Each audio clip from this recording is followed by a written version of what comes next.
Olá, boa tarde. Só iniciando aqui, a fim de saber, acho que a gente já pode começar. Então, marcada agora para as 14 horas. Eu acho que a gente já pode seguir.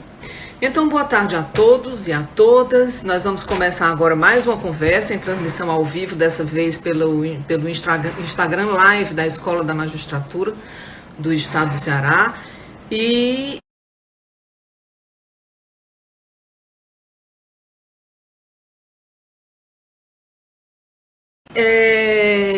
na verdade, muitas têm sido as lives que a gente tem assistido aqui nesse momento de pandemia, porque, sem dúvida, o momento convida a uma reflexão. Nós estamos aqui em meio a um turbilhão de acontecimentos de toda sorte, em virtude derivado da pandemia, que, sem dúvida, tem surpreendido um ideal de segurança. Na verdade, o planeta inteiro se surpreende com essa epidemia de escala planetária, colocada como alerta máximo da Organização Mundial de Saúde, e isso levou a que os governos, até mesmo instados por esse organismo internacional, passassem a tomar medidas de enfrentamento ao vírus, né? Medidas essas que não são apenas no âmbito da saúde, mas também em toda, na verdade, nas áreas econômicas e sociais como um todo. A gente viveu aí um momento de instabilidade inicial sobre a medida de isolamento, se seria vertical ou horizontal. Os estados e municípios deram uma largada no sentido de opção pelo isolamento vertical, não é? E isso acabou repercutindo em variados campos, inclusive no direito de família. Mas antes de iniciar, eu gostaria de agradecer ao diretor da escola, desembargador Heráclito Vieira, e ao seu coordenador, doutor Ângelo, pela oportunidade. Então, nesse momento, nós vamos concentrar nossa análise nos impactos que não apenas a pandemia, mas mais precisamente as medidas de isolamento trouxeram ao direito de família e ao direito de sucessões. E nesse percurso no qual nós vamos analisar aí as primeiras decisões que coincidem com os problemas mais recorrentes, né? Nós vamos aproveitar para analisar o projeto de lei vindo do Senado, de autoria da senadora Soraya Tronic, do PSL do Mato Grosso, né? E um projeto de lei que foi elaborado por alguns colegas civilistas, quase todos ligados ao Instituto Brasileiro de Direito de Família. Eles fizeram esse projeto, o projeto foi apresentado pela senadora, e aguarda a nomeação de um relator, mas nós nos reunimos, a convite dos próprios colegas que minutaram esse projeto, e nos reunimos em 3 dias na Semana Santa para analisar o seu inteiro teor e propor algumas sugestões. É certo que o projeto é permeado de máxima boa vontade, e nossa análise foi no sentido de aprimorar o que já vinha sendo tratado no seu texto, né? E todas as matérias abordadas coincidem com os graves problemas que nós estamos passando. Eu tenho visto colegas se perguntando sobre as modificações de alimentos, pessoas perguntam se essa modificação ou redução seria imediata, se em tempos de pandemia e riscos de contaminação, se a convivência com o outro cônjuge seria de imediato suspensa. Então, são questões que têm se aproximado do nosso cotidiano. Os idosos nem se fala, porque também os idosos têm sido lançados a um isolamento ainda maior que muitas vezes vivem, né? Quando não têm sido utilizados em pesquisas agora mais recentemente observadas que inadequadas, não aprovadas. Então, no campo do direito das famílias, a gente tem um vasto material para discussão. Então, passando de imediato a esses problemas mais prementes, e aqui a gente vai concentrar no casamento, na convivência com os filhos, nos alimentos e na atenção aos idosos, mas eu gostaria de destacar que esse grupo que se reuniu na Semana Santa para discutir esses problemas prementes no direito de família e também propôs a nova redação ao projeto de lei, que será um projeto de lei emergencial apenas para o tempo da pandemia, que aquele trabalho também vai resultar na publicação de um livro, cujo lançamento está previsto para o dia 15 de maio e será exatamente um título semelhante ao dessa live, os impactos da Covid-19 no direito de família e de sucessões. Então, quanto ao casamento, a gente observa, só fazendo aqui também uma ressalva, que algumas questões que emergiram nesse período de pandemia vinham sendo há algum tempo discutidas, algumas soluções já vinham sendo discutidas pela doutrina. E a pandemia meio que precipitou, já acelerou a necessidade de se regulamentar certas questões. Por exemplo, quanto ao casamento, nós temos agora a possibilidade, e até já foi realizada em alguns estados, uma celebração virtual, pelos meios virtuais.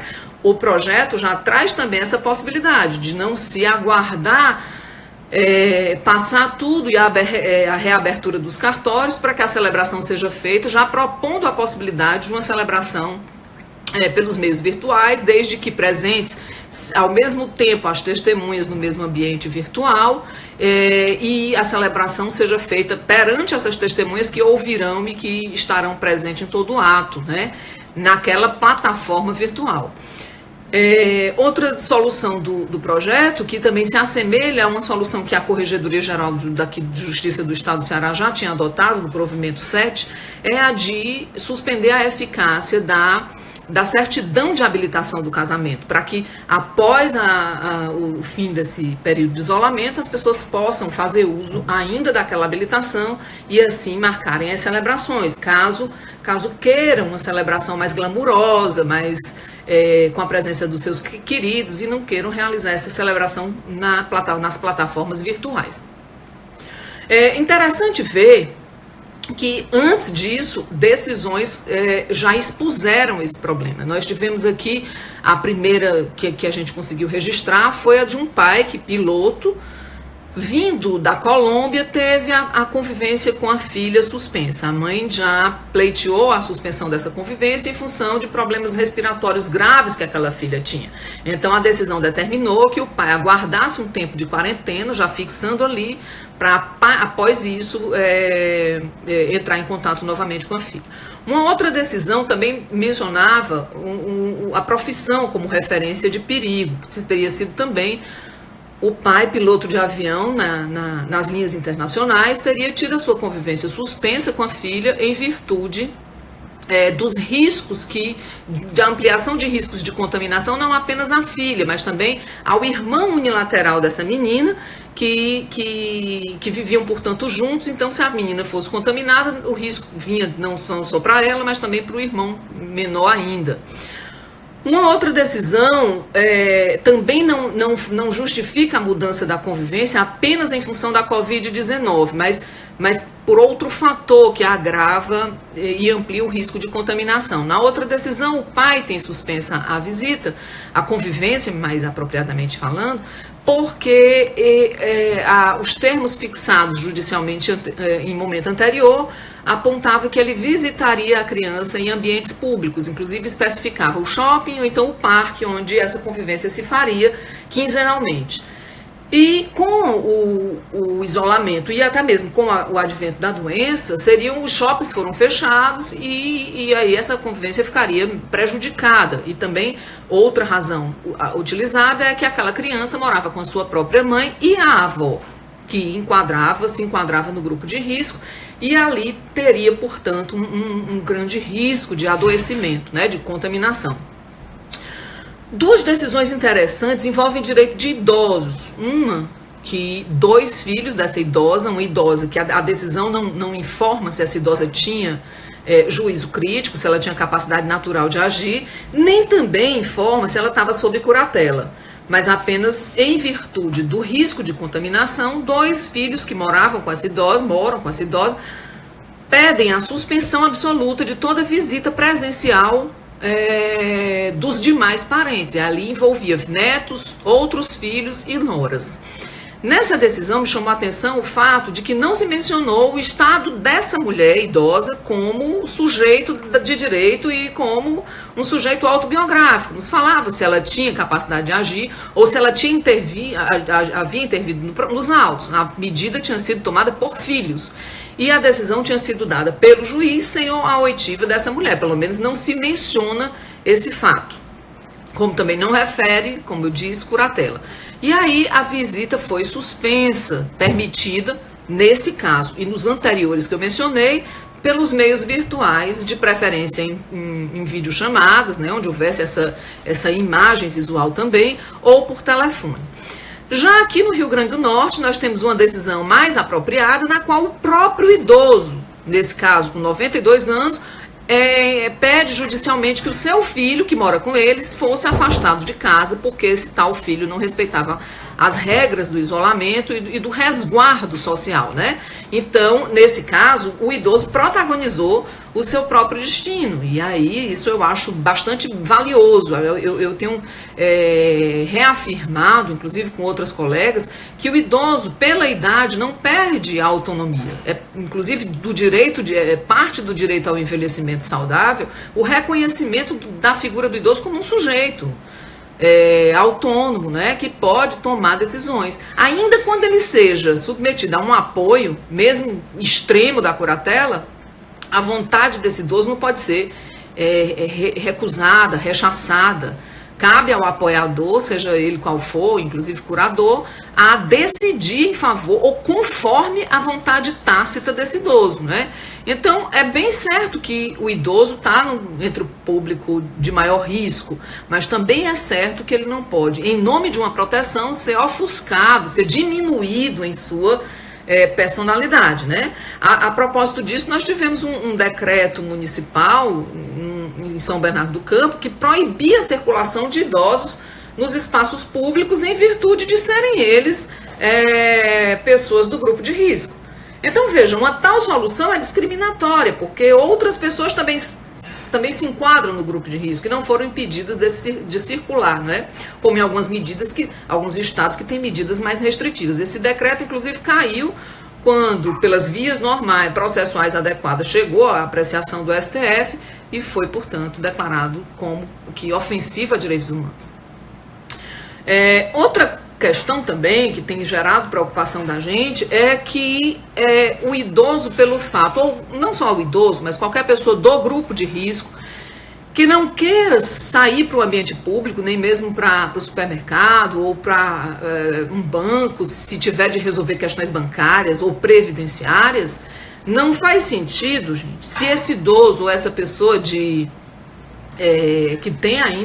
mantém a sua capacidade de agir, não faz sentido submetê-la à curatela, porque a curatela é uma medida extremíssima, que até para a pessoa com deficiência intelectual e psíquica é utilizada como medida residual, temporária, em caso extremo. E aqui no Ceará a gente viu uma decisão, que inclusive até buscando o bem da pessoa idosa, que se submeteu à curatela provisória para que a filha pudesse representar essa senhora junto às instituições bancárias, uma vez que no município onde isso foi observado, provavelmente não tinha cartório em condições de oferecer um serviço de procuração pública. Aqui no Ceará, esses valores até nem são tão altos, mas no estado de São Paulo, no Rio de Janeiro, uma procuração chega a ser um valor extremamente caro para a pessoa que vive de um salário mínimo ou do benefício do BPC, né?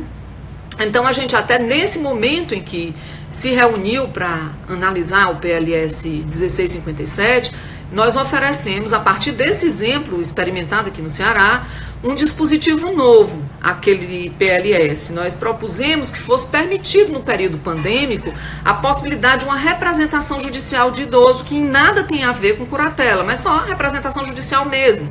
Eu até acredito que um pleito dessa natureza poderia ser possível mesmo sem lei, mas a gente incluiu, a sugestão foi minha e foi acolhida pelo grupo, e assim consta nessa nova redação da minuta que será submetida ao IBDFAM e para que o IBDFAM, querendo, possa apresentar o novo relator, ao relator que assumirá esse PLS, a condução desse PLS. Então, realmente há de se pensar, se submeter um idoso nesse momento pandêmico à curatela apenas para que haja o cumprimento dessas questões burocráticas em banco, seria realmente um prejuízo muito grande. Aí é de se perguntar, por que não faz uma procuração? Porque nem todo mundo tem condição de fazê-lo. ou o recurso nesse momento seria mais dificultoso, uma vez que a maioria dos estados está com as serventias trabalhando em caráter remoto, não é? Pois é, então essas questões são algumas das que a gente seleciona, sem descurar, mas aqui não é o momento de tratar da violência doméstica que tem aumentado, ou então da sobrecarga à presença da mulher. Eu vi que uma live anterior falou a Juliana Diniz, minha colega da UFC, e realmente o período pandêmico anuncia uma sobrecarga muito grande para as mulheres, seja no plano da vida doméstica, ou seja naquelas profissões de cuidado, como a enfermagem, como a assistência social, que são lideradas por mulheres. A medicina também tem muitas mulheres profissionais, inclusive a respeito disso, uma médica nos Estados Unidos perdeu a guarda da filha em virtude de ela trabalhar no front do atendimento de hospitais de emergência. Então, a solução da perda da guarda seria extremada, e talvez não cabe aqui no Brasil só por isso, porque a gente teria como solucionar de outro modo mais moderado, uma vez que o poder familiar aqui no Brasil se mantém entre os pais, eles exercem igualmente, mesmo quando não tem a guarda. Então aqui não haveria problema em apenas regular a convivência numa tal hipótese, né? Então, passando a análise mais propriamente do projeto, e aqui a gente vai... eu até vou bular aqui minha tela para falar do projeto. Ele faz alterações iniciais sobre o casamento. Então, imagine que aquelas pessoas que estão ávidas pela núpcia, né, já vem há algum tempo sonhando com essa nupcialidade, deu entrada nas formalidades e vem a pandemia suspendendo o sonho daquela celebração, né? Pois é, então, a despeito do nosso tribunal ter oferecido a solução sábia de largar o prazo de validade daquela certidão de habilitação, o projeto de lei vai mais além. Ele sugere a possibilidade da celebração nos meios virtuais, né? Agora faz aí uma ressalva, na verdade o teor inicial do projeto faz uma ressalva de que os cônjuges deveriam voltar, né, os nubentes e as testemunhas, uma vez que cerrada a pandemia, deveriam voltar ao cartório, né, para assinar o livro.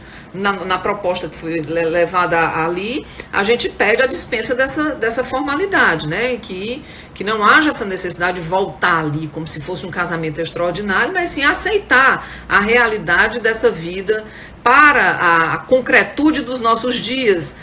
E o que era antes, aqueles jogos de Second Life, hoje se torna uma possibilidade, né?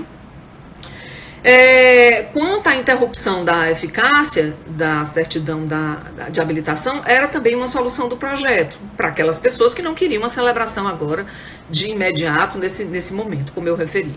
Dois artigos mereceram maior atenção, e os dois foram a guarda e os alimentos, né? Guarda e convivência. O projeto, no artigo 6º, diz que poderá ser, o regime de convivência de crianças e adolescentes, qualquer que seja a modalidade de guarda, poderá ser suspenso temporariamente de acordo com o entendimento dos pais ou a critério do juiz, para que sejam cumpridas as determinações emanadas das autoridades públicas impositivas de isolamento social. Nós vimos aqui dois problemas, especialmente. Um é saber que autoridade seguir, né? Porque tem... Nesse momento, cada estado segue um jeito e havia, naquele momento em que nós nos encontramos, uma dissidência do governo federal sobre que alternativa seria melhor. Então, nós propusemos a retirada dessa última parte, até porque ambos os pais têm igual dever de manter o cuidado, ressalvando a criança de riscos, o que envolve a seguir as práticas recomendadas, as boas práticas recomendadas nesse momento, mas nós sugerimos mais algo. Embora o projeto partisse dessa sugestão inicial da suspensão da convivência e seguisse para que, também nos parágrafos, para que em tempo de suspensão das atividades escolares, o tratamento se aplicasse o regime aplicável ao período de férias, nós só sugerimos aqui um escalonamento diferente de alternativas.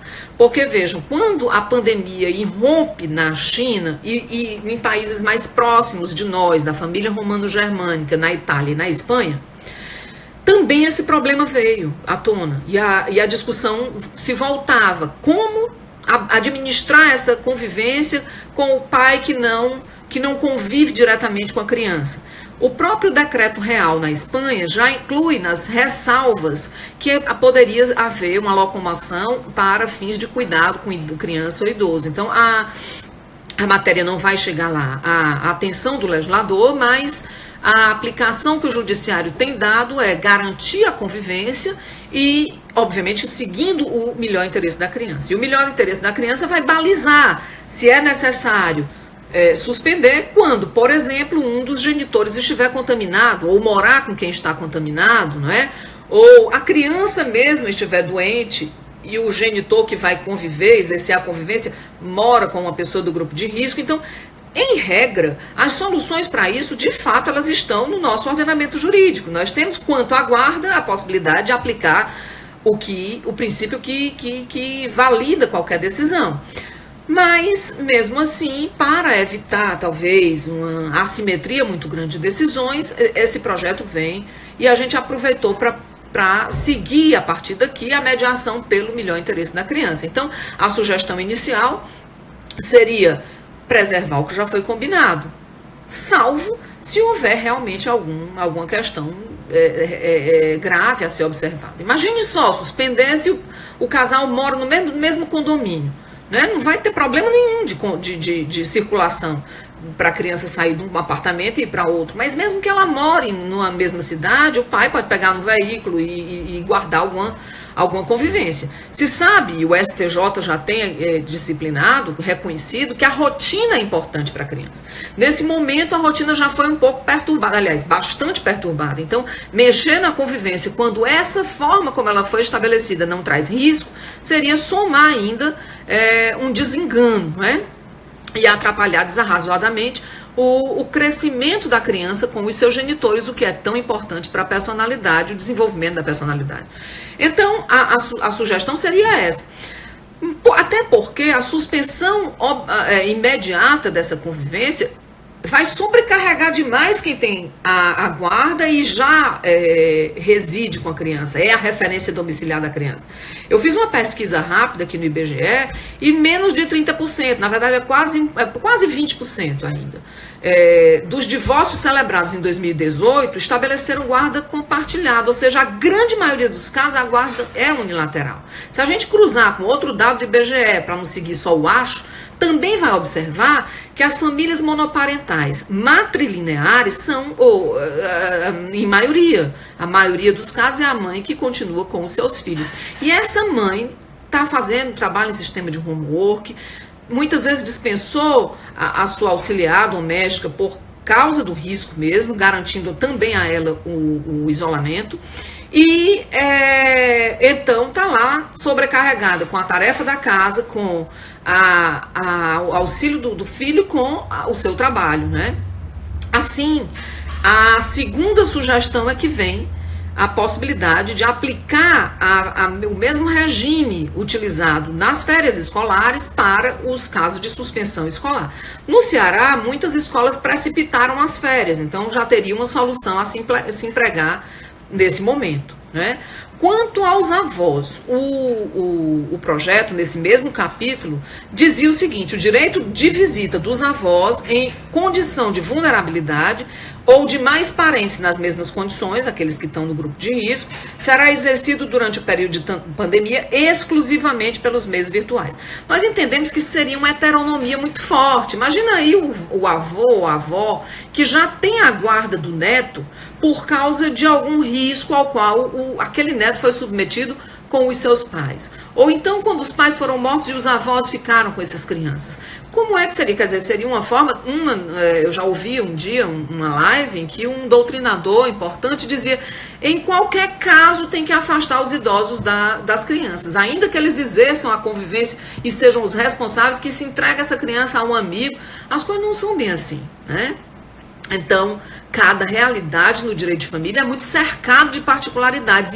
E se houver uma intervenção legislativa, ela tem que ser muitíssimo pontual, quase cirúrgica, em detalhes, assim, em questões muito incisivas, para evitar uma generalização de uma solução abstrata que não necessariamente se adequa a todas as famílias. Então a gente propôs uma modificação total desse dispositivo, até porque, a exemplo daquela decisão que eu mencionei no início dessa exposição, nem sempre o idoso quer aquela solução. Por outro lado, se a solução for para o fiel cumprimento, aliás, benefício do idoso, veja que bacana, o idoso vai e procura a decisão, inclusive nesse caso a Defensoria foi patrona da ação. É bem certo que às vezes o idoso não tem condição de tomar essa providência, mas ele pelo menos seja ouvido ou participe, né? Não o legislador diga de imediato, você não vai ficar com seu neto, você não vai ficar com a guarda do seu neto. Conversando com algumas professoras que são idosas nesse fim de semana, uma delas me disse, eu estou em isolamento, mas se eu quiser, eu peço para ver o meu neto, e eu não gostaria que a legislação me impedisse disso. Um outro ponto grave foi os alimentos, mas a gente sabe também que alimentos é grave mesmo porque trata de uma condição material existencial essencial, né? Não é só patrimonial, que em geral a maioria das pessoas que são alimentadas são para as necessidades da vida e da formação. As crianças aqui, no caso, elas necessitam disso para todos aqueles itens que são obrigações do poder familiar, né? Então, o alimentante, nesse momento, ele está ali, os alimentos são fixados a benefício do melhor interesse da criança, que na doutrina da proteção integral devem ser resguardados com prioridade absoluta.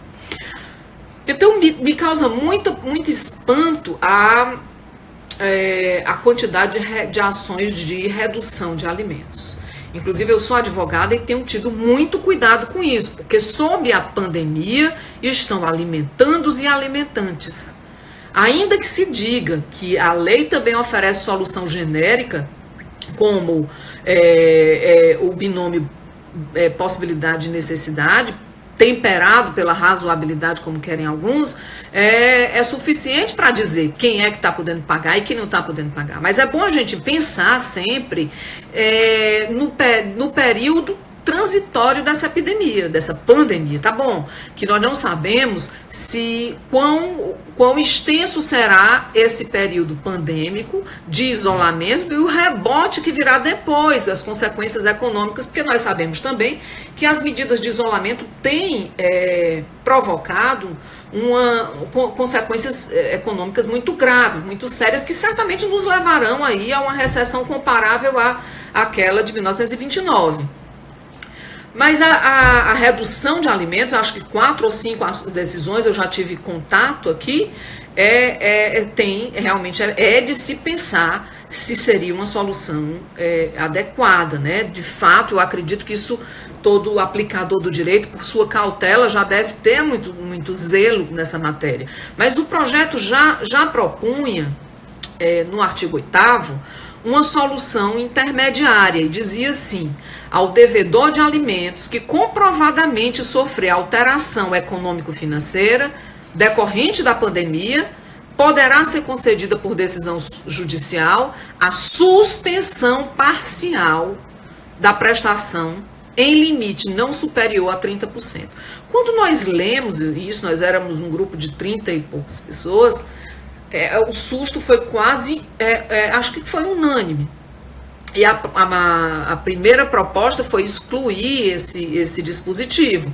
Até porque, no cotidiano da lida forense, os parâmetros possibilidade e necessidade poderiam ser avaliados mais adequadamente. E creio eu que nessa análise é de se observar se naquele caso pontual há, de fato, um abalo nesse binômio, porque às vezes pode ser uma questão realmente transitória para aquele caso. Por exemplo, uma redução para quem recebe salário fixo hoje não faz sentido, não faz nenhum sentido, porque seria a mesma coisa de se pensar, essa pandemia é força maior para todos os contratos? Claro que não é. Né? Aquele projeto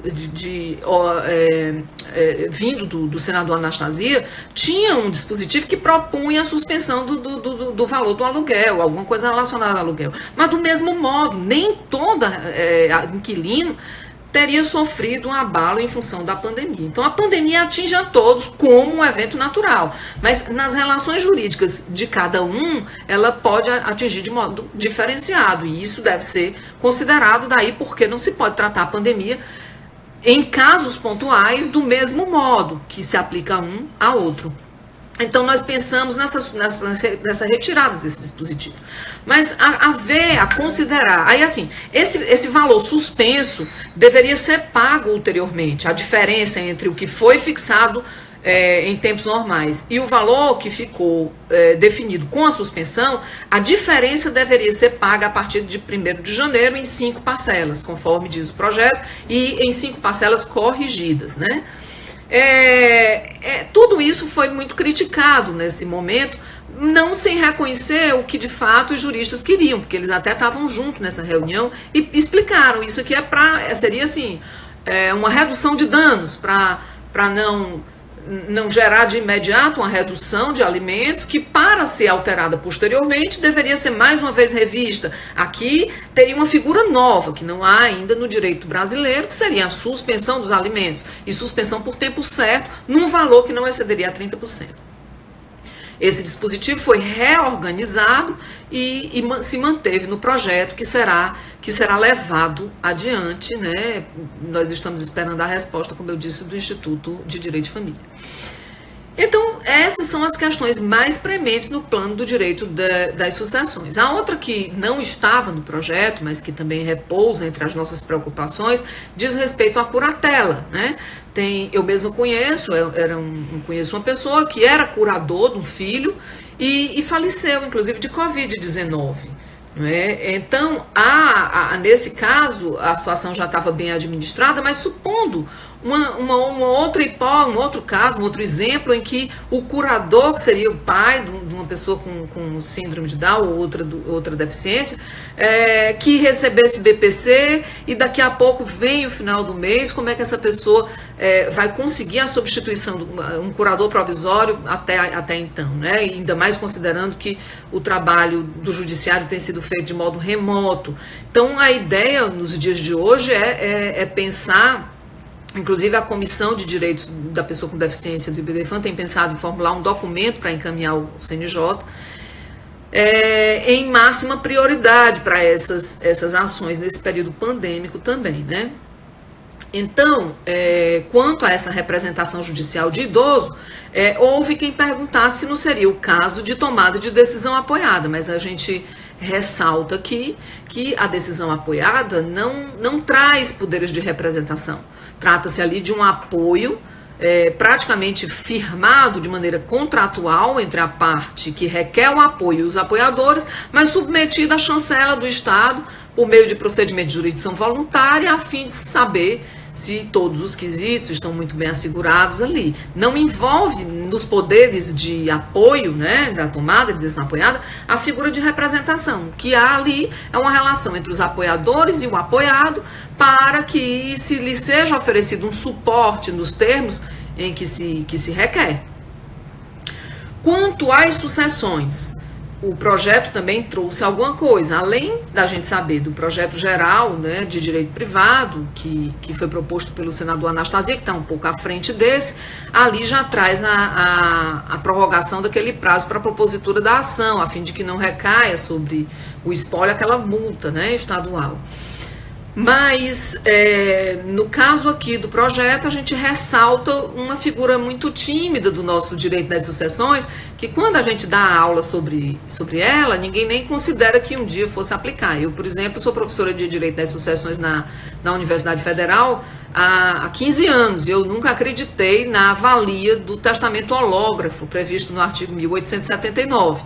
Então, o projeto, o PLS 1657, tem um dispositivo específico para dizer o testamento hológrafo do 1879, para fins desse artigo, considera-se esse período extraordinário um período da pandemia gerada pelo Covid-19. Realmente, não é de se negar que o período agora, especialmente se a pessoa estiver em quarentena, autorizaria a elaboração desse testamento que não requer testemunha, né? O projeto foi um pouco além, porque ele diz que a pessoa deve, por meio de sistema digital com som e imagem, fazer prova, né? Fazer já de antemão, ter o cuidado. Diz que o testamento particular pode ser escrito ou gravado, desde que gravada nas imagens e a voz do testador. Aliás, aqui ele já está falando do testamento particular que tem testemunha. Poderia ser feito no meio digital com a gravação simultânea do testador, lendo aquele texto para as suas testemunhas, né, quando exigidos aí. Mas prevê no artigo 10 que para fins do 1879 seja considerada a pandemia como essa circunstância excepcional. Como também o projeto dizia, e eu esqueci de mencionar, que para efeito daquele casamento no culpativo, a pandemia seria também considerada uma razão. O problema é que o testamento no culpativo requer 6 testemunhas, né? Como é que você vai juntar 6 testemunhas nesse período pandêmico?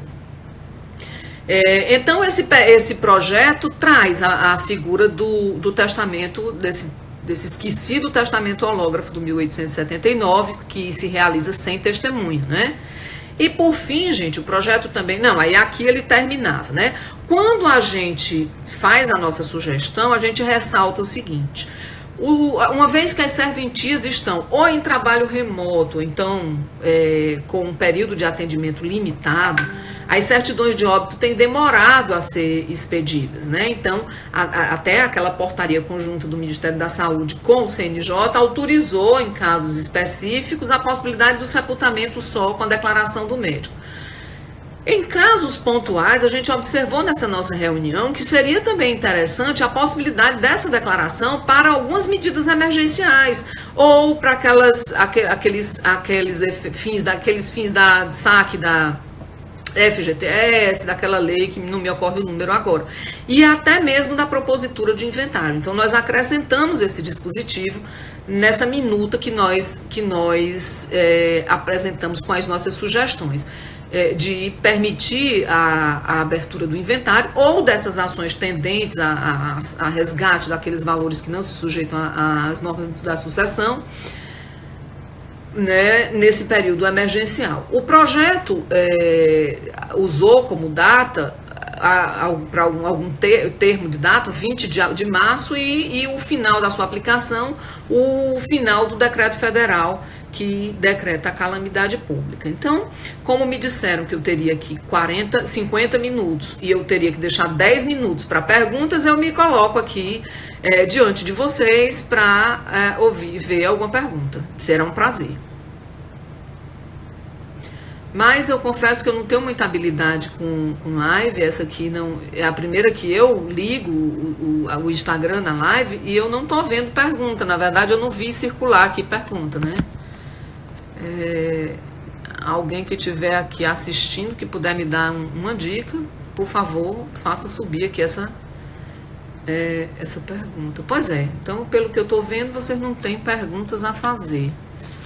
De toda sorte, eu acho que as sugestões desse projeto de lei, todas são muito bem-vindas, porque de certa forma disciplinam e dão mais segurança ao aplicador, uma vez que a solução já está disposta ali na norma, se ela for aprovada, e ressalta que não é uma norma que pretende revogar o Código Civil, mas de aplicação temporária, enquanto vigia esse momento excepcional que nós vivemos.